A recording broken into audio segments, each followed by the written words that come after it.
Fortuner car ಅಂದಾಕ್ಷಣ ನಮಗೆ ನೆನಪಾಗೋದು ಕೋಟ್ಯಾಧಿಪತಿಗಳು ಅಥವಾ ರಾಜಕಾರಣಿಗಳು.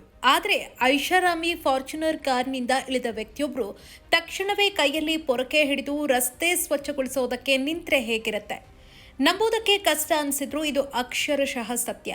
ಬಂಟ್ವಾಳದ ಬಿಸಿ ರೋಡ್ನಲ್ಲಿ ಪ್ರತಿದಿನ ಈ ರಿಯಲ್ ಶ್ರಮಜೀವಿಯ ಯಶೋಗಾಥೆ ಕಣ್ಣಿಗೆ ಬೀಳುತ್ತೆ. ಕೇವಲ 50 ರೂಪಾಯಿ ದಿನಗೂಲಿಯಿಂದ ತನ್ನ ಕಠಿಣ ಪರಿಶ್ರಮದಿಂದಲೇ ಫಾರ್ಚುನರ್ ಕಾರು ಖರೀದಿಸಿದ ಬಂಟ್ವಾಳ ಪುರಸಭೆಯ ಹಿರಿಯ ಪೌರ ಕಾರ್ಮಿಕ ಸೇಸಪ್ಪ ನಾವೂರು. ಅಂದ್ರೆ ಎಲ್ಲರ ಪ್ರೀತಿಯ ಸೇಸಪ್ಪಣ್ಣನ ಯಶೋಗಾಥೆ ಇದು.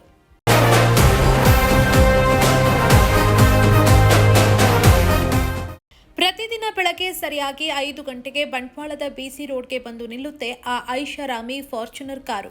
ಕಾರನ್ನ ಪಾರ್ಕ್ ಮಾಡಿ ಇಳಿಯುವ ಸೇಸಪ್ಪಣ್ಣ ನೇರವಾಗಿ ಪೊರಕೆ ಹಿಡಿದು ರಸ್ತೆಯ ಕಸ ಗುಡಿಸೋದಕ್ಕೆ ಆರಂಭಿಸುತ್ತಾರೆ.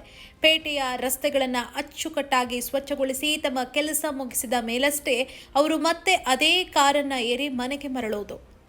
ಇಂದು 35 ಲಕ್ಷದ ಕಾರಿನಲ್ಲಿ ಓಡಾಡುವ ಸೇಸಪ್ಪಣ್ಣ ಅವರ ಹಂತ ಹಂತದ ಬೆಳವಣಿಗೆಯ ಹಿಂದೆ 3 ದಶಕಗಳ ಬೆವರಿದೆ.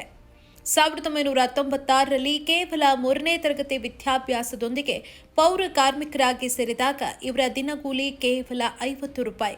ಕಷ್ಟದ ದಿನಗಳಲ್ಲೂ ಹಿಂಜರಿಯದ ಇವರು ಪೌರ ಕಾರ್ಮಿಕ ಕೆಲಸದ ಜೊತೆಗೆ ಹೈನುಗಾರಿಕೆ, ಕೃಷಿ, ಕೂಲಿ ಕೆಲಸ ಹಾಗೂ ಕುಟುಂಬದ ದೈವನರ್ತನ ಪರಂಪರೆಯನ್ನ ಮುಂದುವರಿಸಿಕೊಂಡು ಬಂದರು.